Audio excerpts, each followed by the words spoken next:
Bismillahirrahmanirrahim. Innal hamdalillah nahmaduhu wa nasta'inuhu wa nastaghfiruh wa na'udzu billahi min shururi anfusina wa min sayyiati a'malina. Man yahdihillahu fala mudilla lahu wa man yudlilhu fala hadiyalah. Wa asyhadu an la ilaha illallah wahdahu la syarika lah wa asyhadu anna Muhammadan abduhu wa rasuluh. Amma ba'd. Rabbi shrah li sadri wa yassir li amri wahlul 'uqdatam min lisani yafqahu qawli. Rabbi zidni ilma warzuqni fahma. Allahumma inna nas'aluka ilman nafi'a wa rizqan tayyiba wa 'amalan mutaqabbala. Assalamualaikum warahmatullahi wabarakatuh. Apa khabar jemaah di Masjid Yusof Ishak pada pagi ini?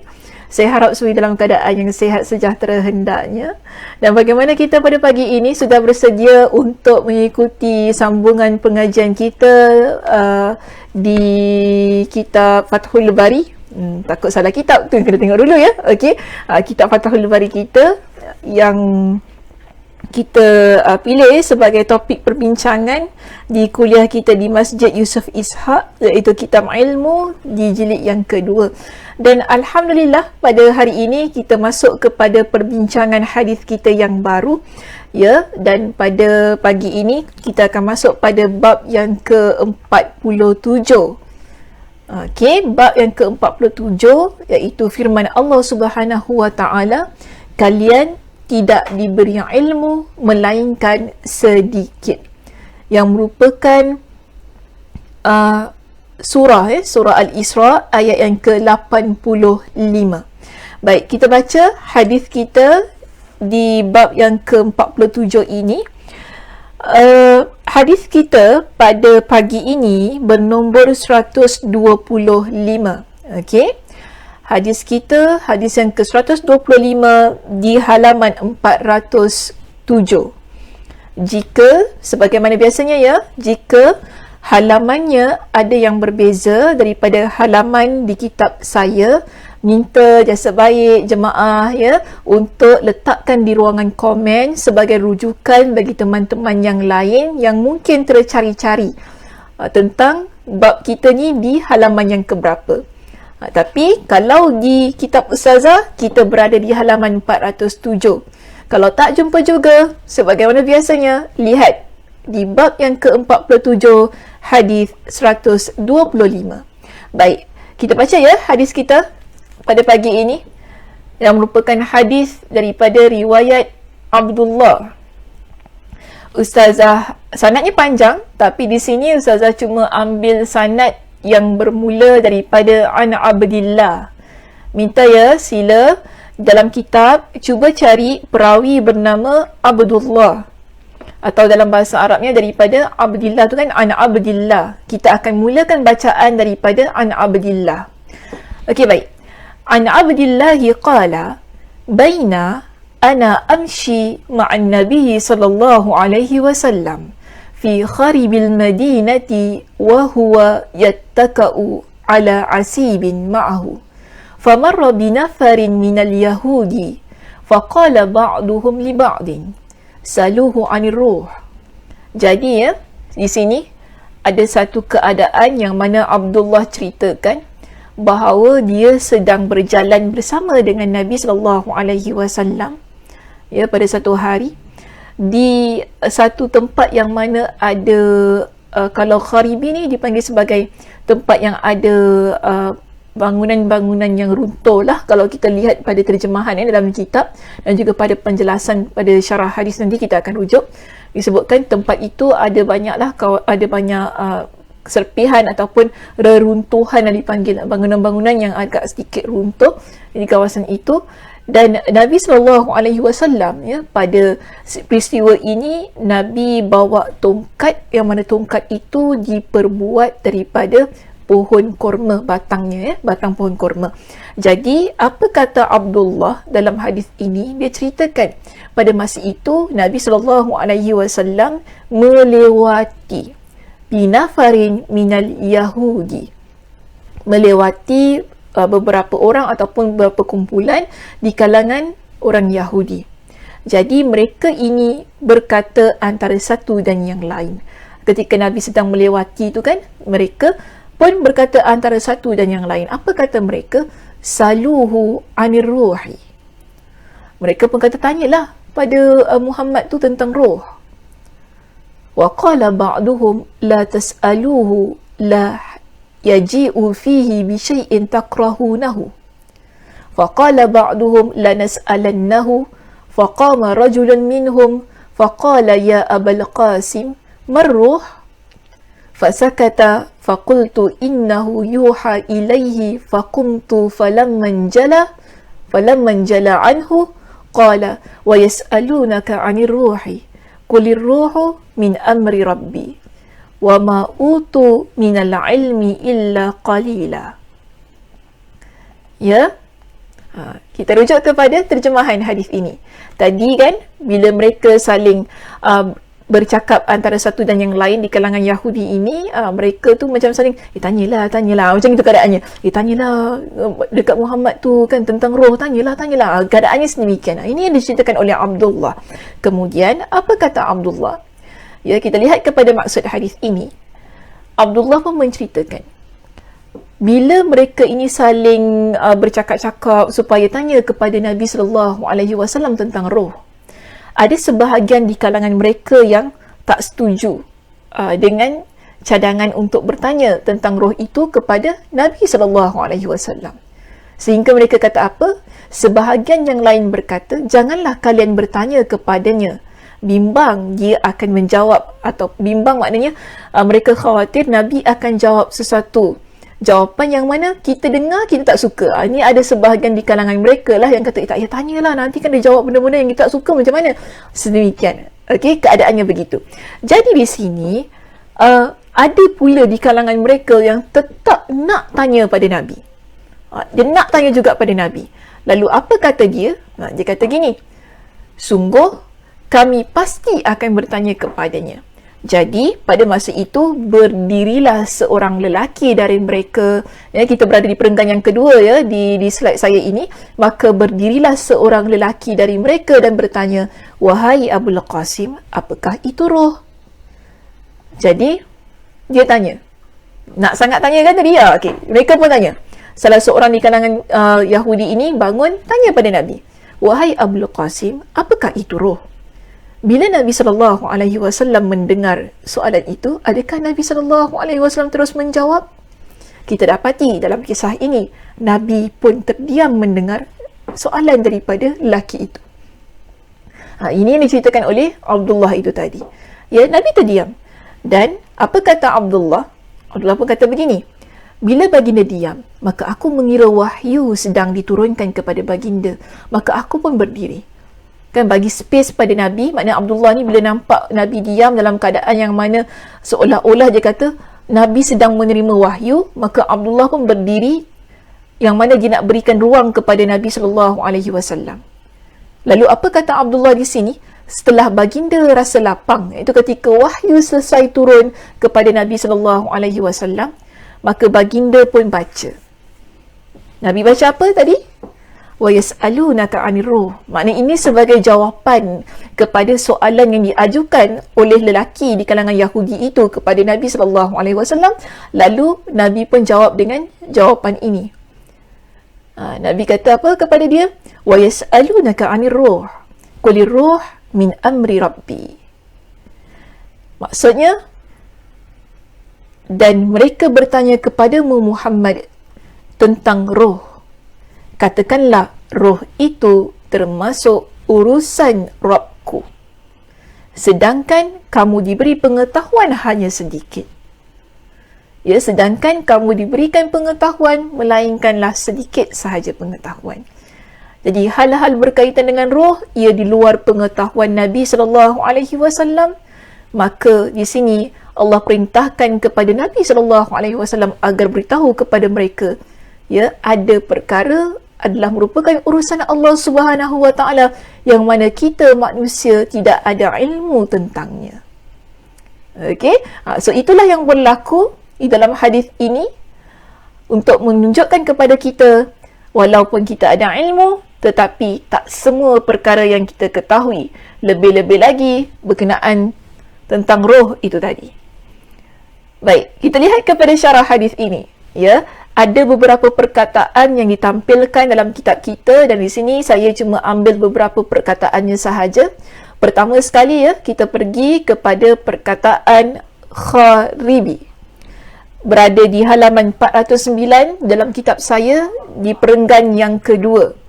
Okey, kita ada perkataan kharibi di situ, maksudnya reruntuhan, lawan dari bangunan yang berdiri.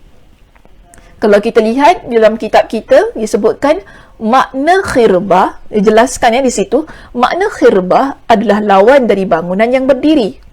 Jadi kalau kita kata khirabi itu tadi kan, kharibi itu tadi kan, maknanya ialah bangunan yang dah runtuh lah.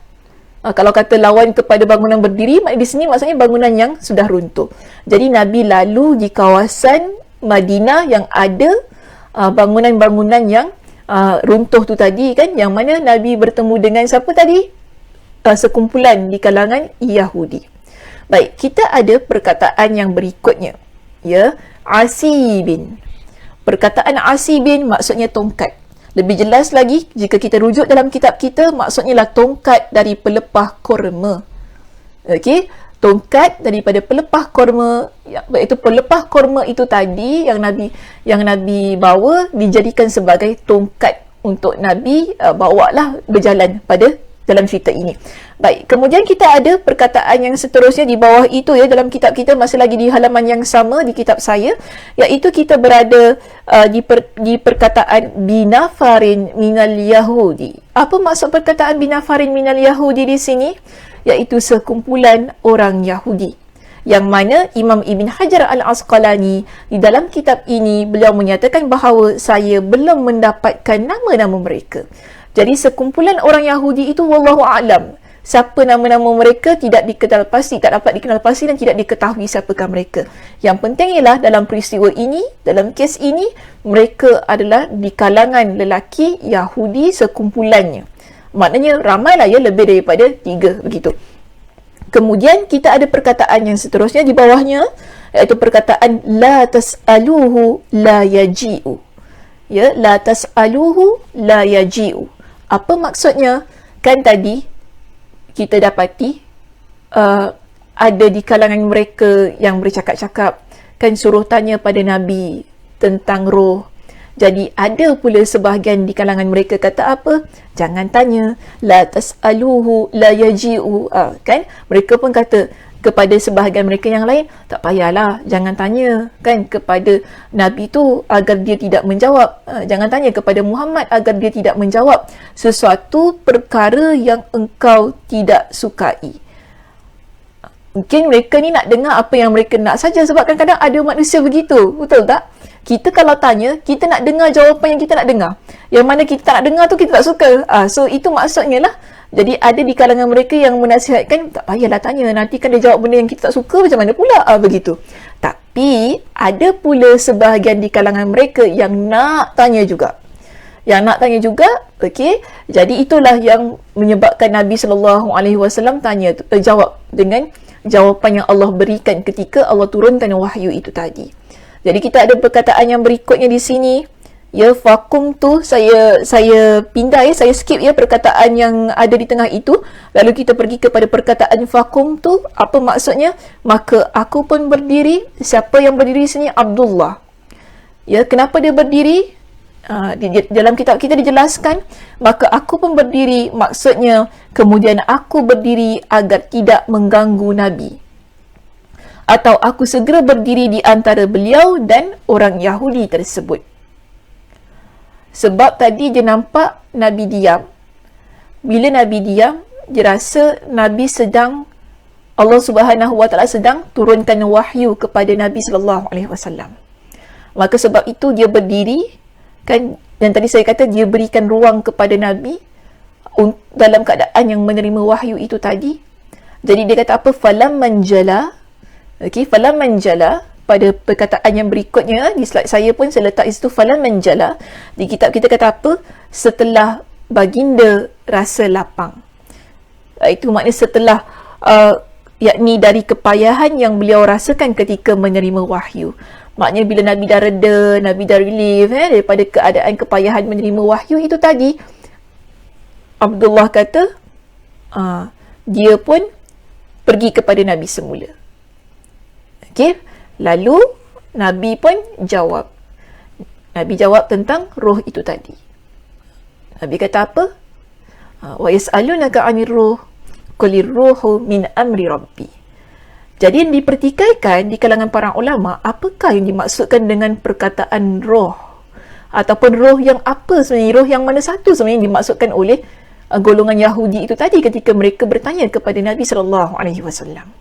Jadi di sini diberikan kepada kita dengan pelbagai pendapat di kalangan para ulama.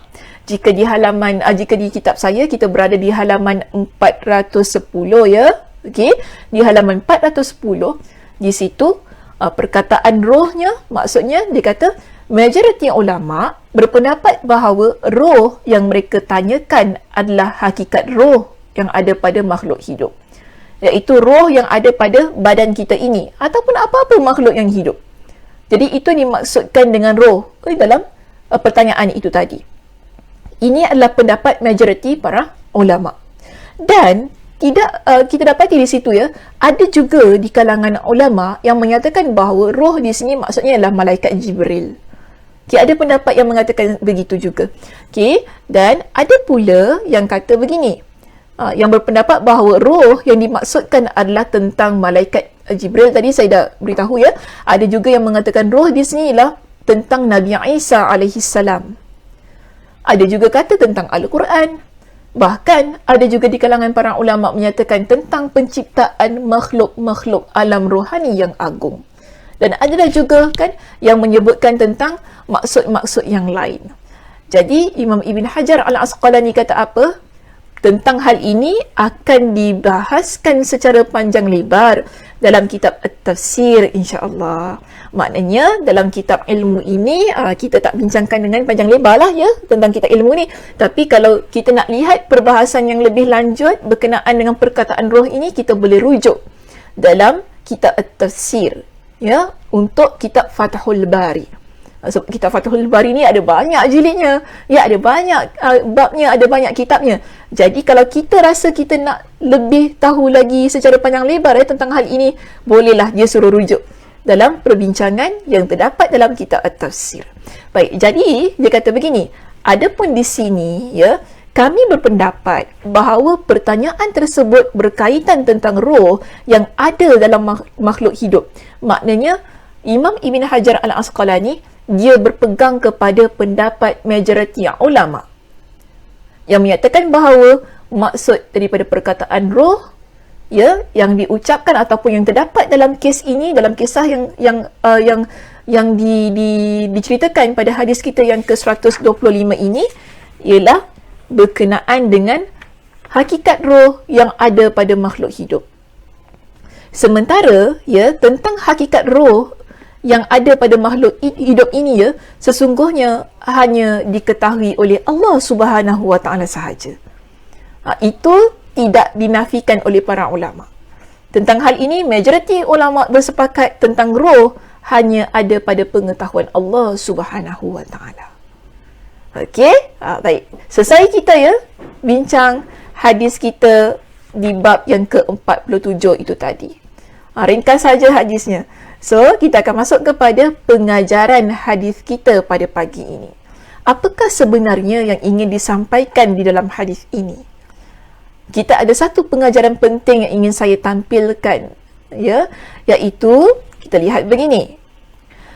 Pengajarannya ialah walau ada banyak yang kita ketahui dalam hidup kita ini, walaupun kita kata kita ada ilmu banyak manalah sekalipun tentang agama, tentang hal keduniaan kita ada banyak ilmu.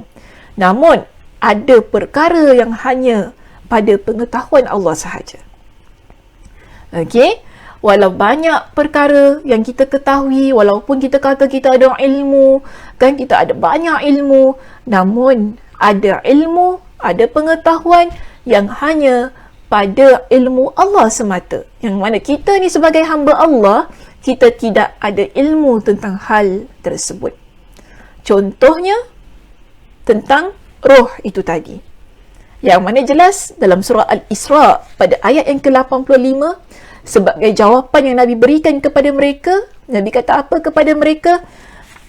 Nabi kata kepada mereka, Qulir ruh min amri rabbi. Berkenaan dengan roh ini, dia adalah urusan Allah, urusan Tuhan aku. Ya, dan Allah hanya beri ilmu kepada aku hanya sedikit. Hanya sedikit. Jika Nabi, yang memang kita tahu Nabi adalah seorang yang memiliki intelektual yang tinggi, keilmuan yang mantap dan sebagainya, masih lagi disebut sebagai insan yang memiliki ilmu yang sedikit, apatah lagi kita ini. Apatah lagi kita ini umat Nabi SAW, orang biasa-biasa saja. Walaupun kita kata kita terpelajar, kita educated, kita ada ilmu, tapi ada beberapa perkara di dalam kehidupan kita, kita takkan tahu. Kita tak pernah tahu kerana ia dalam pengetahuan Allah semata-mata. Antaranya ingin saya kuatkan statement kita pada pagi ini ataupun pengajaran kita pada pagi ini dengan beberapa ayat Al-Quran. Antaranya di sini jelas bila kita rujuk dalam surah Al-An'am pada ayat yang ke-59. Allah Subhanahu wa taala menegaskan ada beberapa ilmu di samping ataupun selain daripada tentang roh itu tadi kan, ada beberapa perkara yang berada dalam pengetahuan Allah Subhanahu wa taala. Apakah ia? Kita lihat di sini ya. Allah kata dalam surah Al-An'am pada ayat yang ke-59, wa indahu mafatihul ghaibi la ya'lamuha illahu wa ya'lamu ma fil barri wal bahr wa ma tasqutu min waraqatin illa ya'lamuha wa la habbatin fi zulumatil ardi wa la ratbin wa la yabisin illa fi kitabin mubin. Dan pada sisi Allah jualah anak kunci perbendaharaan segala yang ghaib. Tentang ilmu-ilmu ghaib ini, hanya Allah Subhanahu wa ta'ala sahaja yang mengetahui. Kita, manusia tidak mengetahui. Malaikat tidak mengetahui. Jin pun tidak mengetahui. Dan ia hanya ada pada pengetahuan Allah Subhanahu wa ta'ala semata-mata. Apakah antaranya di sini Allah Subhanahu wa taala sebutkan kepada kita? Iaitu kalau kita lihat di sini, Allah kata apa? Dia Maha mengetahui apa yang ada di darat dan di laut. Kita memang nampak apa yang ada di darat. Kita juga nampak apa yang ada di laut. Namun, itu hanya apa yang kita nampak. Ada banyak lagi ilmu, ada banyak lagi perkara yang tidak kita ketahui tentang apa yang Allah ciptakan yang ada di atas muka bumi ini, sama ada di darat maupun di lautan. Ada banyak penciptaan Allah yang sekecil-kecilnya yang kita tak nampak, yang di luar pengetahuan kita, hanya ada pada pengetahuan Allah Subhanahu wa taala sahaja. Begitu juga apa kata Allah? Allah kata wa ma tasqutu min waraqatin illa ya'lamuha wala habbatin fi zulumatil ardi wala ratbin wala yabisin illa fi kitabim mubin. Dan tidaklah gugur sehelai daun pun melainkan dia mengetahuinya. Tidak gugur sebutir biji pun dalam kegelapan bumi, dan tidak gugur yang basah dan yang kering, melainkan semuanya ada tertulis dalam kitab itu Lauh Mahfuz yang terang lagi nyata. Daun ada banyak, kepingan daun yang berguguran. Di Singapura pun dah banyak daun-daun yang gugur. Tapi bumi kita bukan hanya Singapura. Singapura ni kecil je, red dot kita panggil kan. Tapi Allah mengetahui semua daun-daun yang berguguran di seluruh alam ini, seluruh muka bumi ini. Warnanya, jenisnya, kan semua Allah mengetahui. Kita kalau tahu, kita tahu yang depan mata kita sahaja yang gugur itu tadi kan. Tapi adakah kita tahu yang di New Zealand macam mana gugurnya? Berapa keping yang gugur, kenapa gugur, kan jenisnya apa, kita tidak tahu. Namun Allah Subhanahu wa taala mengetahui tentang hal itu. Ini di luar pengetahuan kita. Di luar pengetahuan kita. Apa contoh-contoh yang ada dalam ayat ini untuk membuktikan kepada kita bahawa pada ilmu ghaib ia hanya ada pada Allah. Kita hamba Allah tidak. Begitu juga bila kita rujuk dalam surah Luqman. Dalam surah Luqman pada ayat yang ke-34, apa kata Allah tentang hanya pada Allah saja ilmu ini, iaitu Allah jelaskan kepada kita, innallaha indahu ilmu sa'ati wa yunazzilul ghaitha wa ya'lamu ma fil arhami wa ma tadri nafsum madza taksibu ghada wa ma tadri nafsun bi ayyi ardin tamutu innallaha alimun khabir. Sesungguhnya di sisi Allah pengetahuan yang tepat tentang hari kiamat, dan dialah juga yang menurunkan hujan dan yang mengetahui dengan sebenar-benarnya tentang apa yang ada dalam rahim ibu yang mengandung, dan tiada seorang pun yang betul mengetahui apa yang akan diusahakannya esok hari, sama ada baik ataupun jahat, dan tiada seorang pun yang dapat mengetahui di bumi negeri manakah yang dia akan mati. Sesungguhnya Allah Maha mengetahui lagi amat meliputi pengetahuannya. Ini bukti menunjukkan kepada kita tentang hal-hal yang begini. Kita kata kita berilmu bagaimana pun lah, kita pandai macam mana pun lah, kita masih lagi tak mampu untuk menandingi ilmu Allah, sebab ilmu yang kita ada hanyalah sedikit sahaja. Ya, sedikit sahaja. Sebab kalau kita lihat daripada apa yang Allah Subhanahu Wa Taala jelaskan kepada kita di dalam surah Luqman ayat yang ke-34 itu tadi, Allah kata apa? Kan kita ni manusia, adakah kita tahu bila berlakunya hari kiamat? Kita tak tahu. Tidak ada pun di kalangan hamba Allah yang mengetahui bila akan berlakunya hari kiamat. Ia berada pada pengetahuan Allah Subhanahu Wa Taala. Ya, adakah kita tahu tentang penurunan hujan? Kita cuma mampu meramal sahaja. Betul tak? Kita hanya mampu, nanti sekejap lagi tengah hari hujan lah kan. Kita hanya mampu meramal. Tapi tak semestinya apa yang kita ramalkan itu dia akan jadi betul.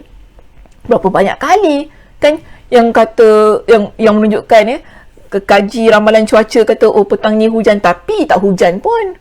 Betul tak? Maknanya itu adalah pada pengetahuan Allah. Ilmu kita hanya sedikit, walaupun kita hanya tahu gitu-gitu saja.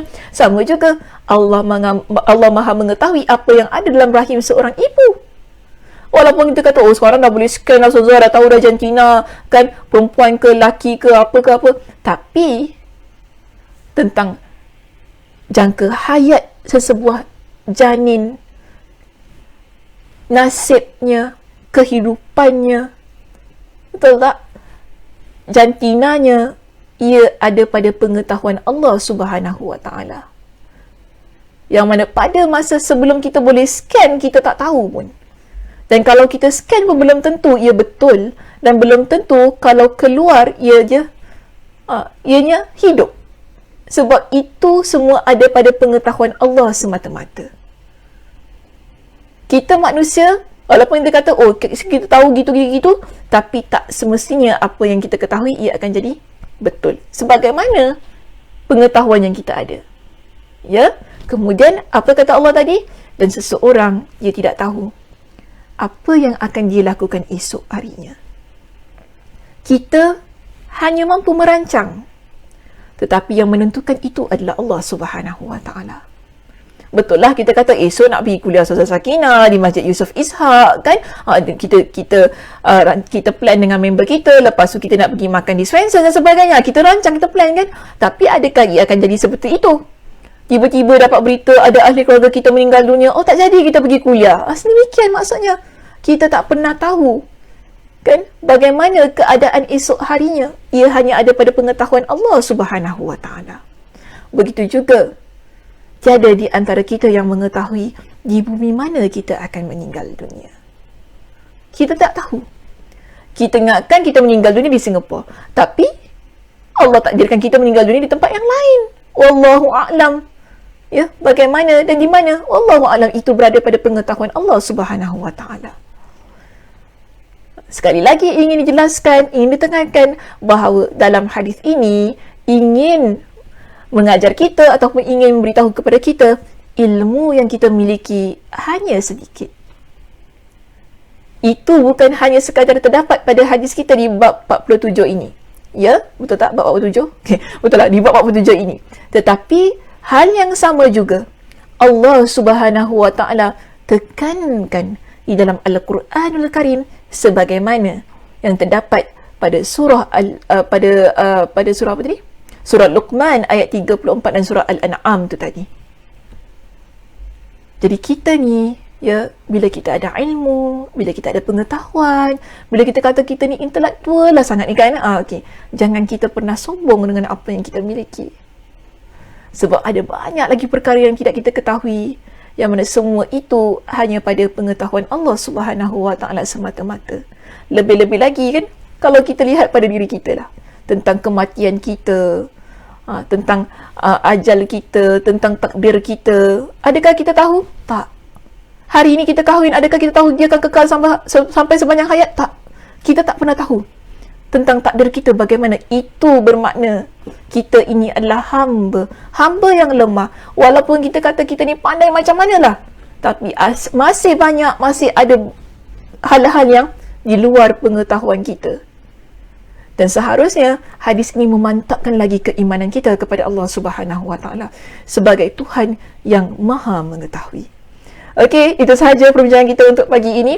Mudah-mudahan saya harap ia memberikan manfaat kepada saya dan kita semua, ya, yang mengikuti pengajian kita.